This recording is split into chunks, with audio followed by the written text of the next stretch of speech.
What are some of the things that, to the average person wouldn't say anything, and these are warning signs that your kids are giving you in different ways?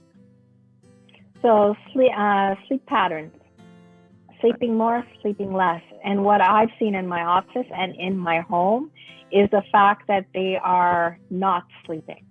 Okay. Right? So my oldest has insomnia, or what they call now cosomnia, right? Cosomnia. Right. Well, that's what the teens are calling it. So now I kind of say that. You're hip.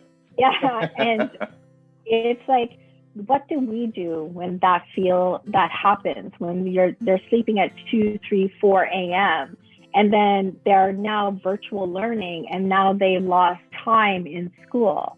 What do we do as parents? Do we do the, hard hand saying, get up? Or do we be too soft?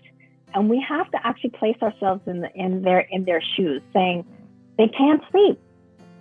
They can't. Pre-COVID, maybe pre-existing issues that needs to be more examined during that time. But I know from my daughter had issues, but there was not severe issues around insomnia. So that's one of the warning signs. The other warning sign is eating less or eating more.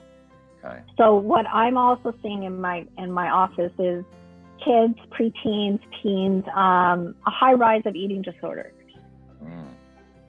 Wow. So bulimia, anorexia, restrictions of food, because when you're isolated and especially when you're an introvert, you don't want to eat because there's also the social aspect of social kind of pressure of being filtered, right? So that is a big thing for more women, more girls. There are boys, teens, who are often feeling the same way. So see, now I would think being an extroverted person, and I don't know because a lot of people see me as being extroverted, but I'm really introverted first. I've been finding this very difficult because I just want to go to the coffee shop. That's all I need, just to be able to people, see some people around. That's all I need. Just knowing that I can. It's the fact that I can't, which is really difficult. And I think at first glance, when you think about who would this affect more, it would most definitely be the extrovert. But do we have to be looking out more for the introverts going through this thing? I think both. I think it equals. I really think it equals out. So I'm with you, Jay. I've always been an introvert by nature, but I'm an extrovert. But I know a lot of extrovert friends who are absolutely going bonkers. I'm not able to socialize.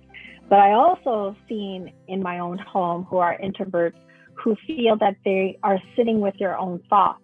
So all they do is sit with their own thoughts that kind of overanalyze their thoughts, that go into anxiety, that go into panic attack, that go into depression. So it's really, really equaling out of how we're all feeling. One of the things that you mentioned to me the other day was also body language is a big thing. And you were even talking about how they might put their clothing on. Yeah, so we know now initially it was a honeymoon stage of wearing casual clothing, loving PJs all day. So what can happen, and I've seen this in my home, where PJs turn into a week of PJs, and turn like hygiene, cutting your nails, like those little things. If they usually stand up straight and then they start hunching, if they hunch always and they start putting a hoodie on, why are they putting a hoodie on inside the house when it's warm, right?